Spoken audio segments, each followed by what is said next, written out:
ये कहानी एक छोटे से कस्बे की लड़की की है जिसे बचपन से ही लिखने का शौक था।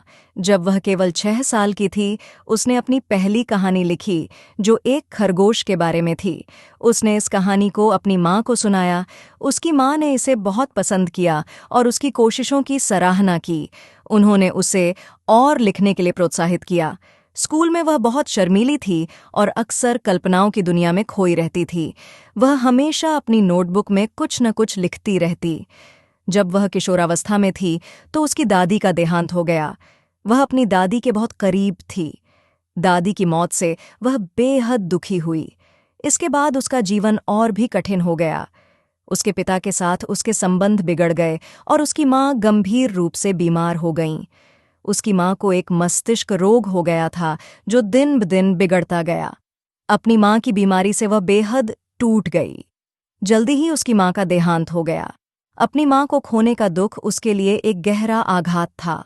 वह एक नई शुरुआत करना चाहती थी। एक दिन उसने स्थानीय अखबार में एक विज्ञापन देखा जिसमें पुर्तगाल में एक अंग्रेजी शिक्षिका की नौकरी के लिए आवेदन मांगा गया था। उसने यह अवसर लिया और पुर्तगाल चली गई। वहां एक दिन वह एक बार में एक पत्रकार से मिली। दोनों की बातचीत के दौरान पता चला कि उन्हें अंग्रेजी उपन्यासकार जेन ऑस्टिन में रुचि थी। वे एक दूसरे की संगति का आनंद लेने लगे और जल्दी ही उन्होंने शादी कर ली। 1 साल बाद उनकी एक सुंदर बेटी हुई। हालांकि उसकी जिंदगी में अंधकार फिर से छा गया। वह घरेलू हिंसा की शिकार हो गई। एक दिन उसके पति ने उसे घर से निकाल दिया। वह अपनी नवजात बच्ची के साथ देश छोड़कर वापस लौट आई। वह बेरोजगार थी और सरकारी सहायता पर जीवन यापन कर रही थी। यह उसके जीवन का सबसे कठिन समय था। वह इतनी गरीब थी कि अपने दोस्तों से किराए के लिए मदद लेनी पड़ती थी। कभी-कभी वह खुद भूखी रहती ताकि उसकी बेटी को खाना मिल सके। इन परिस्थितियों ने उसे पूरी तरह असफल महसूस कराया। वह गहरे अवसाद में चली गई और एक समय तो आत्महत्या करने का भी प्रयास किया, लेकिन उसकी बेटी उसके लिए प्रेरणा बनी। उसने अपनी ताकत बटोरी और अपने जीवन को बदलने का फैसला किया। उसने वही करने की सोची जिसमें वह सबसे अच्छी थी, लिखना। वह लिखते समय अपनी सारी परेशानियां भूल जाती। वह एक कैफे में जाकर लिखने लगी। वह केवल एक कप कॉफी का ऑर्डर देती ताकि उसे वहां से निकाला न जाए। इस तरह उसने अपनी पहली किताब के पहले 3 अध्याय पूरे किए। उसने इस किताब को प्रकाशित करने के लिए कई प्रकाशकों को भेजा।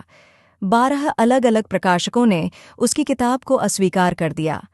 हर अस्वीकृति के बाद वह निराश हो जाती, लेकिन हार नहीं मानी।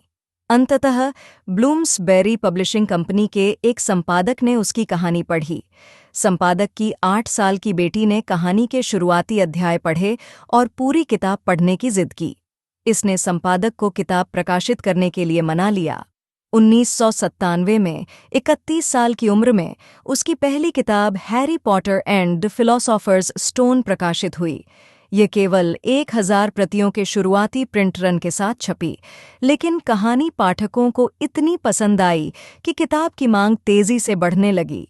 5 महीने बाद इस किताब ने स्मार्टीज बुक प्राइज जीता।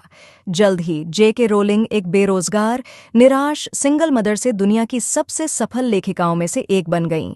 हैरी पॉटर सीरीज की 7 किताबें आज 450 मिलियन से ज्यादा प्रतियां बेच चुकी हैं।